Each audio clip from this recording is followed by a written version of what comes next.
That's my first ever pull-up. Swear to God. I was about 6 months into my health and fitness journey, hiking every day and eating healthy, when I finally was brave enough to buy a scale. I bought a 450-pound scale because I wasn't quite sure how much I needed it to go up to. And I literally used every bit of it.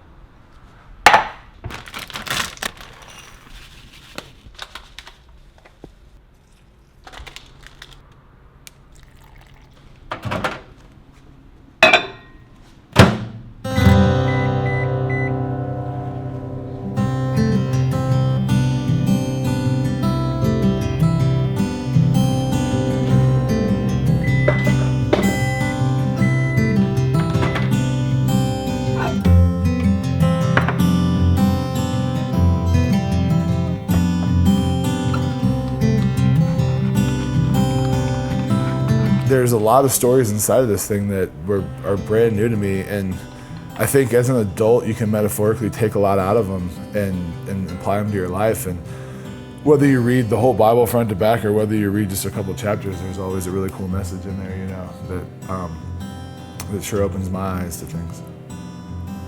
My folks got divorced when I was probably 4 or 5 years old, and moved in with my mom and sister. Grew up overweight, not very tough. The world wasn't doing me a whole lot of favors. Poor, not very confident, not very proud of who I was. And one thing that I could always turn to that never really turned me down or said anything bad was food.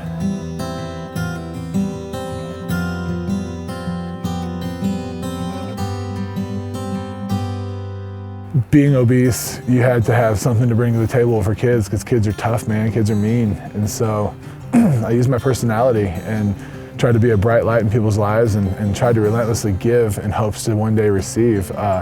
Something that shaped me as a person for sure, but it was probably, in hindsight, out of an insecurity of being so overweight.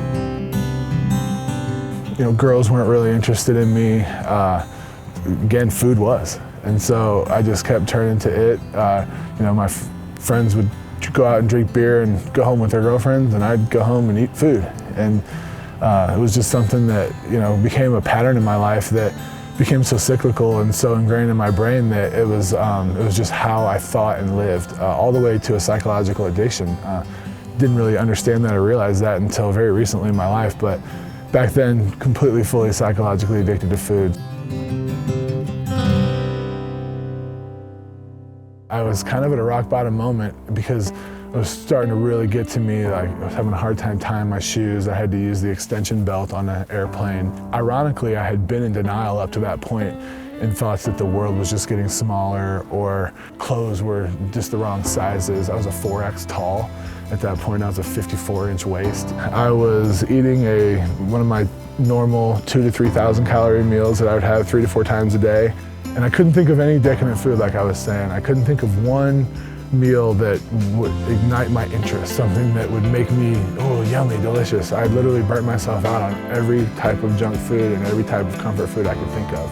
And I believe that's, in hindsight, that's the moment that I admitted it.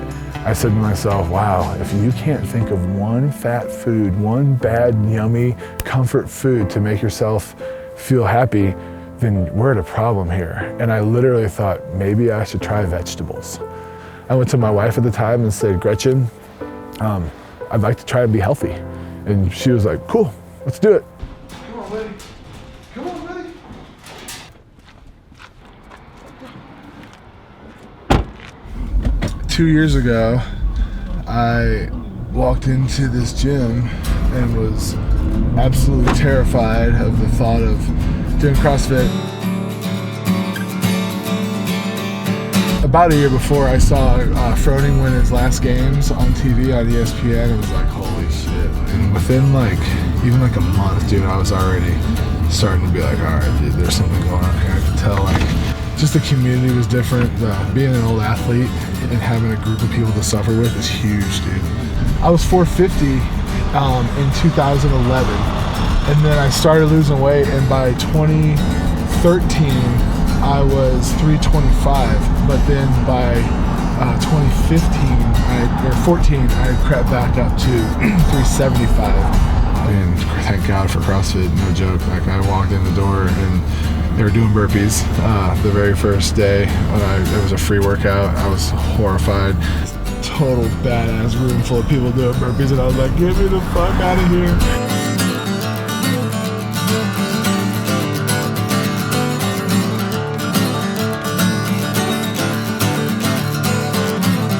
I don't go to the gym to get fit. I don't go to the gym because I have to. I go to the gym because I get to. You could literally tie me to the wall and I would rip the freaking wall down to get to the gym. There's nothing that will stop me from getting fit.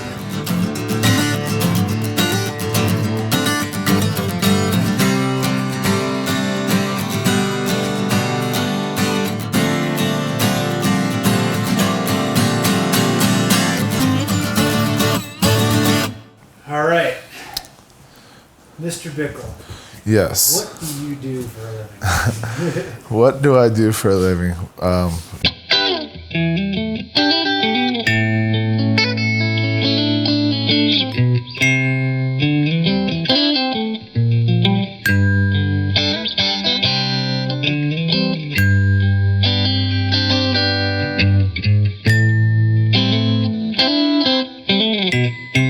It became something I was really passionate about from a young age, you know, probably like 20 years old, right out of high school, was when I first realized like it was something more than just like, I wanted to get stoned. I wanted to grow the plant. I wanted to learn about it. I wanted to know about it. I wanted to go to Amsterdam where it was legal and you could go discover, you know, more things about it, how it was cultivated, go to places where it was grown and see how that happened. And so it became a passion of mine that really kind of outweighed all my other passions.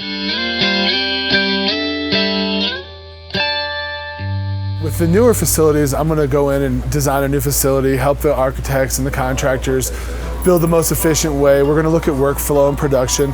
Also help folks with new markets try and find niches in their market and try and find the right real estate, the right building. In an older facility like this, something I would do is come in and kind of assess all their equipment, check out the plant health, look at the medium they're using, look at the way they're manicuring the plants, where they're topping the plants, and we're gonna just start trying to find ways to improve little things here. We don't wanna always have to spend $1 million to improve what we need inside of a grow. Sometimes we can do it with no money at all. So I'll come in and I'll just help these guys assess little bitty ways to increase margins as well as to increase the quality of the product and make things better for everybody. Just when you think you've got it figured out, even in your space, the best harvest you've ever had in your life will usually be followed within a few harvests of one of the worst harvests you've ever had. It is an art, it is not a science, and there's science involved, but it is truly an art, and that's what makes this so special and so cool. This plant is so fascinating. Whether you're a fan or not of the plant, I feel like it's one of the most gorgeous creation that God's ever put on this earth, and this is his, man. We're just trying not to mess it up. I always tell people when they hire me, you're hiring like 10 to 20,000 mistakes. Like, I can promise you that I know 20,000 ways not to do it because I've tried them all and failed at them all. And so people always want to try a lot of the things that I tried, and when they can bounce it off me and be like, hey, is that a good idea? I'm like, oh no, that's a terrible idea. And that's literally what I do for a living, because so many people invest so much money into this space and so much attention, but recklessly do it and don't quite know, what they're about to do to themselves. And Jeremy and I have both watched people just flush millions and millions of dollars down the toilet. And I truly believe that if you don't love this plant passionately, you'll never know how to grow it.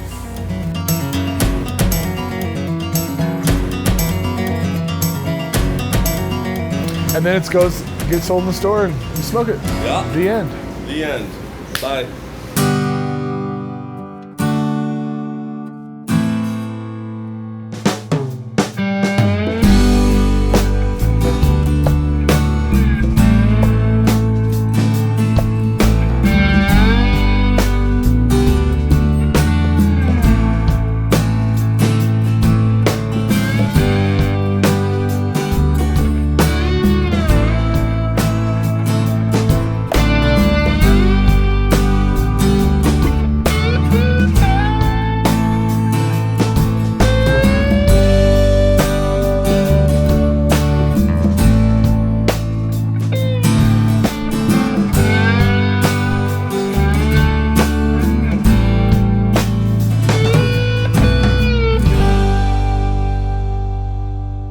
I think the best way to to discover God is to try and surrender end of self. If you can be like, okay, I've come as far as I can go on my own, and I'd like to go further than that, then I think it's a really good opportunity to explore God. Because it's like, I have hit maxed out, I can only back squat 405. Well, maybe you can back squat 500 if you find some help. You know what I mean? That's kind of, to me, what faith has been so far. Is just some help with my back squat. My passion has always been to help people, to change people's lives, to leave a big mark on this earth. With marijuana, we were at a forefront 10 years ago where I could see a black and white problem in society culturally that was not correct. Now when I take a look into my fitness world and what I've learned, I see this other epidemic that's just so black and white. It is obesity, it is diabetes, it is complex carbs killing people. And I see the lack of movement shutting people's bodies down. Coach Glassman said one of the coolest things I've ever heard. He said that modern medicine can actually extend our lives to be 150 within the next 10 to 20 years, and that we'll still be sending people to nursing homes when they're 70 because they lack the posterior chain strength to sit down on the toilet or to pick up a pen if they drop it on the floor. Potentially, my own children, my own family members, my father, my mother will end up completely incapacitated due to the fact that they weren't squatting. Like, man, we can change that. This is why my passion has just left weed.